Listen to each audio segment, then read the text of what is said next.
अस्सलाम वालेकुम वरहमतुल्लाह। अज़ीज़ तलबा कैसे हैं? तो आज हम उसी अपने लेक्चर को आगे बढ़ाने लगे हैं जो मैट्रिसेस के बारे में था। पहले हमने 1.1 एक्सरसाइज को कम्प्लीटली हमने उसको डिस्कस किया। उम्मीद है आपको समझ आ गई होगी। आज हम उसी का नेक्स्ट पार्ट हम करने जा रहे हैं। एक्सरसाइज 1.2 करेंगे आज हम, लेकिन उससे पहले टाइप्स ऑफ मैट्रिसेस के बारे में हम आपको बताते चलें कि ये मैट्रिसेस जो होते हैं कि कितनी इकसाम होती हैं। इस लेक्चर में हम इन इकसाम को डिस्कस करने जा रहे हैं। तो आइए अब शुरू करते हैं। तो इसमें जो पहला आपके पास होता है वो होता है रो मैट्रिक्स।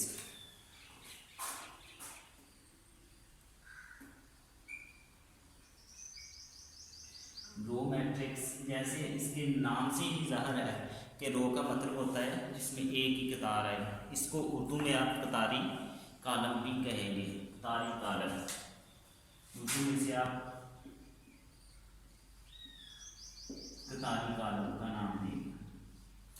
ऐसा कालम, ऐसा मैट्रिक्स जिसमें एक ही रो हो उसे हम क्या नाम देंगे? रो मैट्रिक्स का। अब इसकी एग्जांपल हम देखते हैं। मतलब 1 2। अब मैंने आपको बताया था जैसे कि हम इसको अगर निशान लगाना चाहें इसको, तो ये देखिए एक ही आ रहा है, लेकिन कॉलम्स की बात हम इसमें नहीं करेंगे, हम सिर्फ रो की बात कर रहे हैं। तो रो इसमें एक ही रो आ रही है, इसको हम कहेंगे रो मैट्रिक्स। कोई भी मैट्रिक्स जिसमें एक ही रो आ जाए, मतलब एक मैट्रिक्स है इसमें भी एक ही रो है, तो इसको भी हम क्या कहेंगे? Row matrix. दूसरे नंबर पे हमारे पास आ जाता है कॉलम मैट्रिक्स।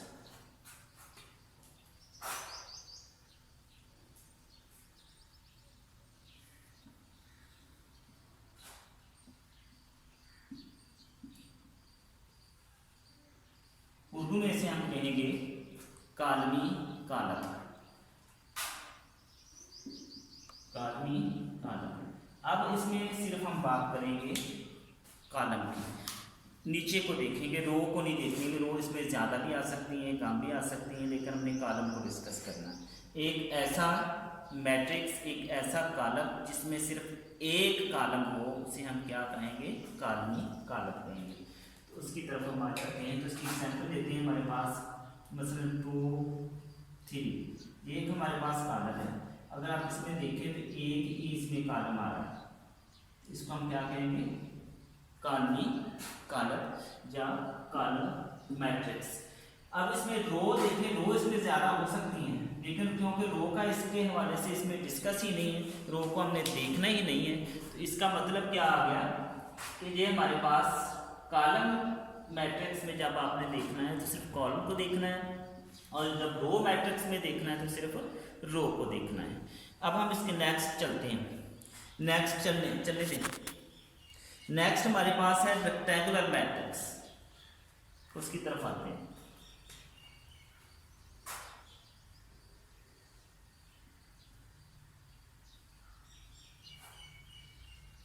रेक्टेंगुलर मैट्रिक्स की बात करेंगे जब हम, तो रेक्टेंगल का मीनिंग का आपको पता होगा। रेक्टेंगल होता है मुस्ततील, इसको हम नाम देंगे उर्दू में मुस्ततीली कालम।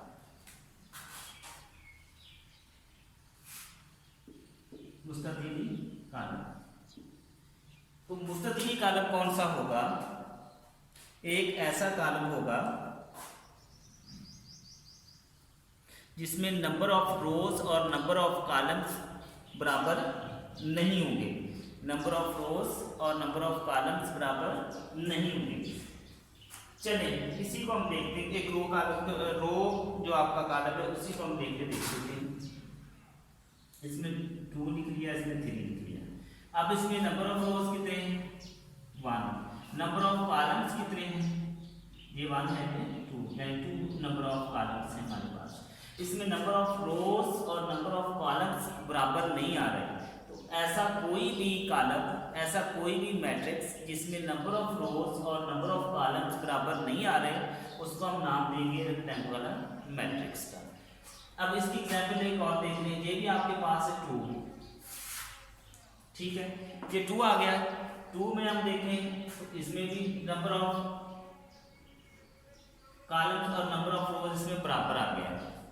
इसको हम क्या कहेंगे, इसको हम रेक्टेंगुलर मैट्रिक्स में नहीं लेते। अगर हम इसी के नीचे आप इसको बढ़ा दें और यहाँ पे लिख दें 3, अब नंबर ऑफ रोज आपके पास कितना हो गया 1 और 2, और नंबर ऑफ कॉलम्स कितना हो गया 1 हो गया। अब नंबर ऑफ रोज और नंबर ऑफ कॉलम्स आपस में बराबर नहीं है, इसलिए ये भी एक रेक्टेंगुलर मैट्रिक्स है। ठीक है, जो नेक्स्ट इसकी काइंड है आपके पास वो है स्क्वायर मैट्रिक्स। तो स्क्वायर मैट्रिक्स के बारे में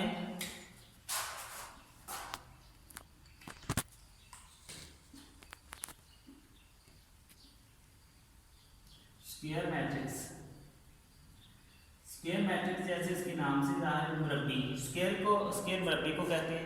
मुरब्बी जो आपका कॉलम है वो उसकी बात हो रही है, इसको हम मुरब्बी कॉलम कहेंगे।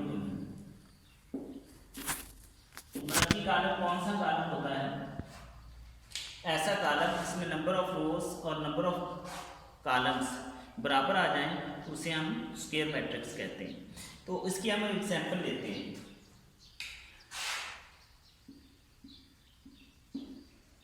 ये आपके पास एक मैंने लिखा है कॉलम, तो इसमें अगर आप नंबर ऑफ रोज देखें 1 और 2 आ रहे हैं, यानी इस तरह से नंबर ऑफ रोज, और नंबर ऑफ कॉलम देखें नीचे को, तो ये नंबर ऑफ कॉलम्स भी इसमें कितने हैं 1 और 2, तो ये दोनों बराबर आ रहे हैं। नंबर ऑफ रोज और नंबर ऑफ कॉलम्स इसमें बराबर हैं, तो इसको हम क्या कहेंगे, स्क्वायर मैट्रिक्स का नाम देंगे। कोई भी कॉलम जिसमें नंबर ऑफ रोज और नंबर ऑफ कॉलम्स बराबर आ जाएं वो स्क्वायर मैट्रिक्स होगा। और ये भी आपने देखना है कि उसमें रोज कितनी है, उसमें कॉलम्स कितने, जितने मर्जी हो। एक जैसे मैंने पिछले एग्जांपल दी, मतलब 2 वाला मैंने लिखा है, तो 2 में इसमें नंबर ऑफ रोज 1 है, नंबर ऑफ कॉलम 1 है, तो इसको हम स्क्वायर मैट्रिक्स कहेंगे। इसकी नेक्स्ट जो आपके पास है काइंड, वो हमारे पास नल और जीरो मैट्रिक्स है।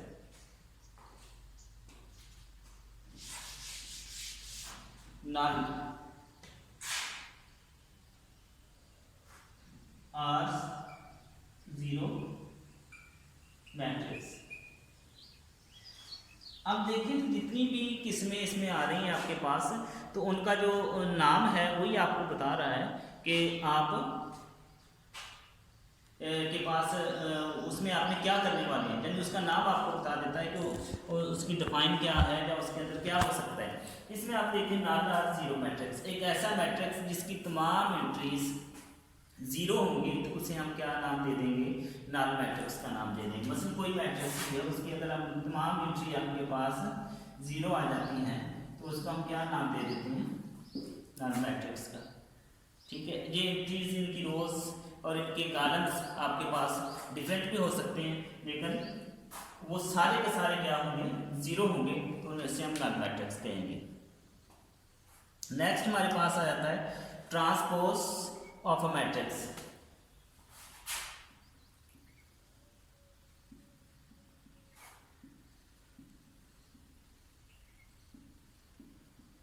ट्रांसपोज ऑफ मैट्रिक्स, जहां पे आपने थोड़ी सी तवज्जो करनी है, एक इंपॉर्टेंट चीज शुरू होने वाली है यहाँ से। ठीक है, पीछे तो सारी जो उसकी डिफाइन थी, ये इंपॉर्टेंट चीज शुरू होने वाली है कि ट्रांसपोज ऑफ अ मैट्रिक्स। कोई भी आपके पास कॉलम है और मैट्रिक्स है, तो उसके अगर रोज को हम कॉलम्स में चेंज कर देंगे, तो उसका वो क्या बन जाएगा, ट्रांसपोज बन जाएगा। मसलन हम एक एग्जांपल लेते हैं, ये हमारे पास एक कॉलम है, मैट्रिक्स है, इसको मैंने लिखा है एग्जांपल। अगर मैं इसका ट्रांसपोज लूँगा तो मैं इसके ऊपर टी डालूंगा, इस तरह से टी डाल के इसके बाद इसकी जो नंबर ऑफ रोज है उसको रोज को कॉलम में चेंज करूँगा। देखिए इसकी पहली रो आपके पास आ रही है 2 और 3, तो मैं इसको ऐसे घुमा दूंगा, घुमाने के बाद जहाँ पे लिख दूंगा मैं 2 यहाँ पे लिख दूंगा और 3 जहाँ पे लिख दूंगा। मैंने इसकी जो रो थी उसको क्या बना दिया, कॉलम, पहली रो को पहला कॉलम बना दिया। अब आपके पास जो दूसरी रो आ जाएगी उसको आप दूसरा कॉलम बना देंगे। अगर इसके बाद भी आपके पास कोई रो आ रही है तो उसको आप तीसरा कॉलम बना दें। आप देखें कि जितनी रोज थी उनको हमने कॉलम में चेंज कर दिया, तो ये उसका ट्रांसपोज हो गया, ये कॉलम का क्या हो गया, ट्रांसपोज ऑफ अ मैट्रिक्स। अब नेक्स्ट हमारे पास है negative of matrix.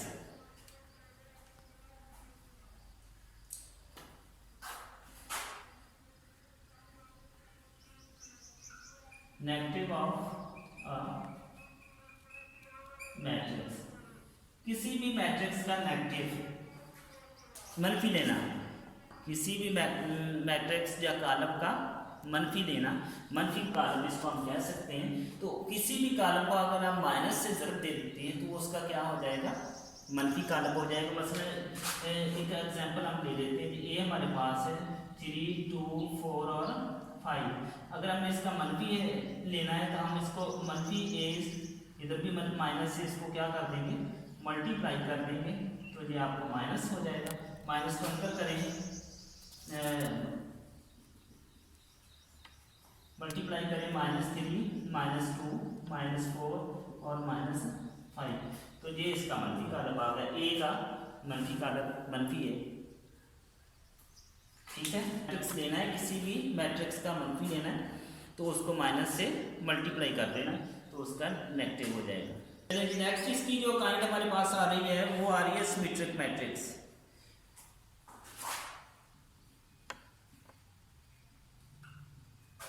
Symmetric matrix,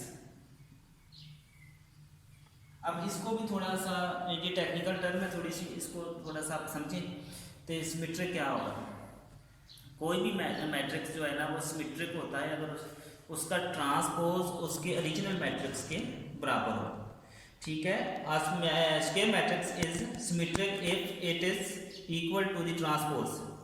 कोई भी मैट्रिक्स है अगर वो अपने ट्रांसपोज के बराबर है तो उसको हम क्या कहते हैं, सिमेट्रिक है।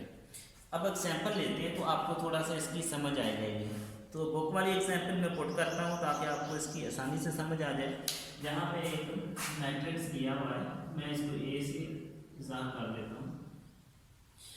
1 2 3 है, 1 2 3, और इसके बाद है 2 -1 4, 2 -1 और 4 है, और इसके बाद आपके पास है 3 4 और 0, 3 4 और 0।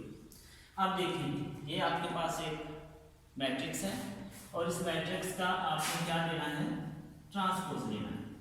अब ट्रांसपोज का मैंने आपको बताया था कि रो जो आपकी आ रही है उसको आप कॉलम में तब्दील कर दें। ये रो है आपकी पूरी, इसका कॉलम बनाए 1 2 3। ये दूसरी रो आपकी आ गई, इसका कॉलम बनाए 2 -1 और 4। ये आपकी तीसरी रो आ गई, इसका कॉलम बनाए 3 4 और 0, ठीक है। ये बन गया आपके पास। अब इसको देखिए, ऊपर वाले में और इसमें कोई फर्क नजर आ रहा है आपको, नहीं आ रहा। इसका मतलब जो आपका ए का जो ट्रांसपोज है वो बराबर किसके आ गया है, ए के। इसको हम क्या कहते हैं, सिमेट्रिक। इसको हम क्या कहते हैं, सिमेट्रिक मैट्रिक्स, ठीक हो गया। अब इसकी अगली किस्म को हम देखते हैं, वो होती है skew symmetric. Skew symmetric, SKEW, skew symmetrics. अब इसमें और इसमें थोड़ा सा डिफरेंस है, इसको आपने प्लीज फॉलो करना है। इसके और एग्जांपल भी हम दे सकते हैं, लेकिन उम्मीद है आपको समझ आ जाएगी। इसी से दोनों को कंपैरिजन कर देते हैं हम। स्क्यू सिमेट्रिक कब होगा, ठीक है, अगर उसका ट्रांसपोज ए का ट्रांसपोज -a के बराबर हो, या a -a के ट्रांसपोज के बराबर हो। a का ट्रांसपोज बराबर हो -a, a का ट्रांसपोज बराबर हो -a के, तो इसको हम क्या कहते हैं, स्क्यू सिमेट्रिक। अब हम इसकी एग्जांपल लेते हैं। तो a हमारे पास क्या आ गया है, यहाँ पे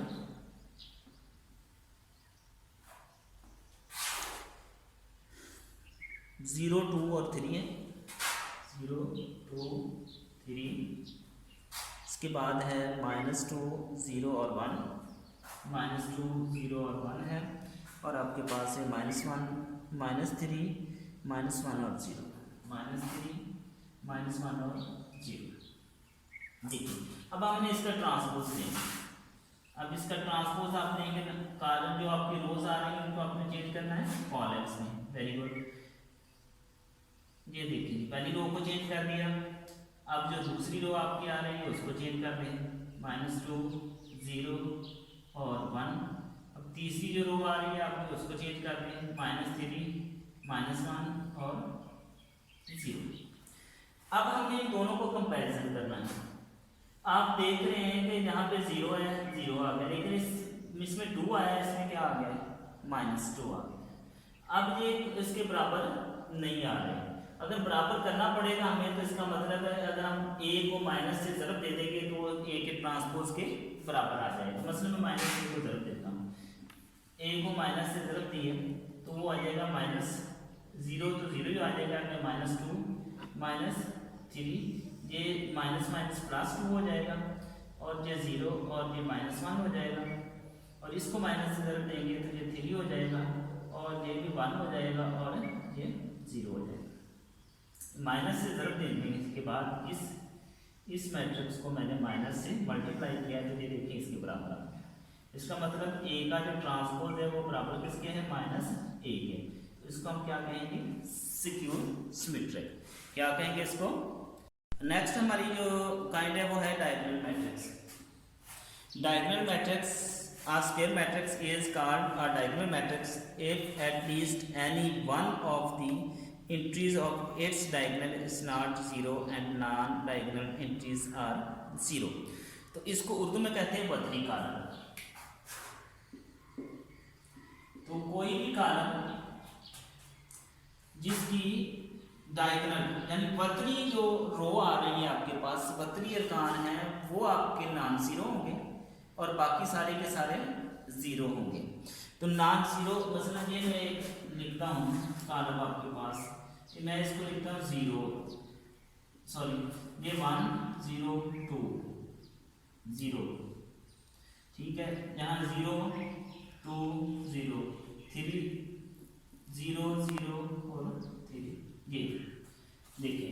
अब ये इनको हम डायगोनल एलिमेंट्स कहते हैं आपके, ये एंट्री है डायगोनल। ये वाली आपकी नॉन जीरो होनी चाहिए और इसके अलावा बाकी सारी की सारी क्या आपके पास होंगी, 0 होंगी। तो उसको हम क्या कहेंगे, डायगोनल मैट्रिक्स कहेंगे। इसको क्या कहेंगे हम, डायगोनल मैट्रिक्स कहेंगे। इसके बाद स्केलर। अब जो स्केलर मैट्रिक्स है इसमें हमने क्या देखना है, तो इसके diagonal matrix is called a scalar matrix if all the diagonal entries are same and non-zero। अब इसमें क्या है,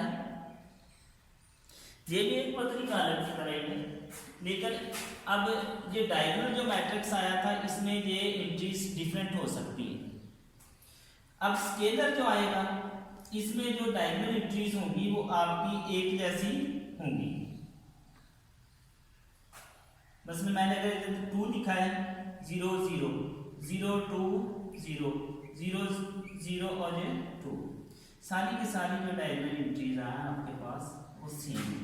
जहाँ पे 2 2 भी हो सकता है, k भी हो सकता है, कोई भी एंट्री होगी, जो भी एंट्री होगी वो एक ही आएगी सारी की सारी। इसको हम कहेंगे स्केलर मैट्रिक्स।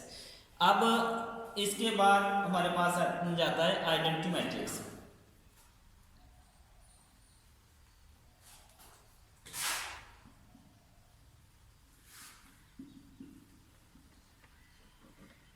आइडेंटिटी मैट्रिक्स वहदानी कॉलम, ये भी एक वतरी कॉलम ही डायगोनल की तरह है, लेकिन इसके जो वतर के अरकान होंगे वो 1 है। वतर के अरकान की जगह पे क्या आएगा, 1 आएगा, और बाकी 1 0 0 0 1 0 0 0 और 1 के अलावा कोई नहीं आएगा। वतर के अरकान में क्या आएगा, 1 आएगा, 1 के अलावा नहीं आएगा। अब जिस तीनों एक जैसे मिलती हैं, दोबारा रिपीट कर लेते हैं। ये डायगोनल है कि इसमें डायगोनल के जो एलिमेंट हैं आपके वतरी जो अरकान हैं वो नॉन जीरो होंगे और बाकी सारे 0 होंगे। नॉन जीरो में जो हैं वो कोई भी हो सकते हैं, आप देखेंगे कि 1 2 और 3 लिखा है, इसके अलावा कोई भी एलिमेंट हो सकता है यहाँ पे।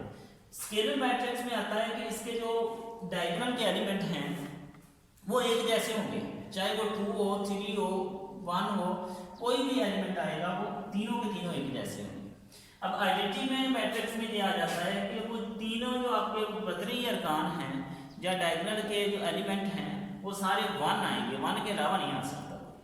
तो ये हमारी इसकी टाइप्स कंप्लीट हो गई हैं। उम्मीद करता हूँ कि आपको समझ आ जाएगी। मिलते हैं नेक्स्ट लेक्चर में।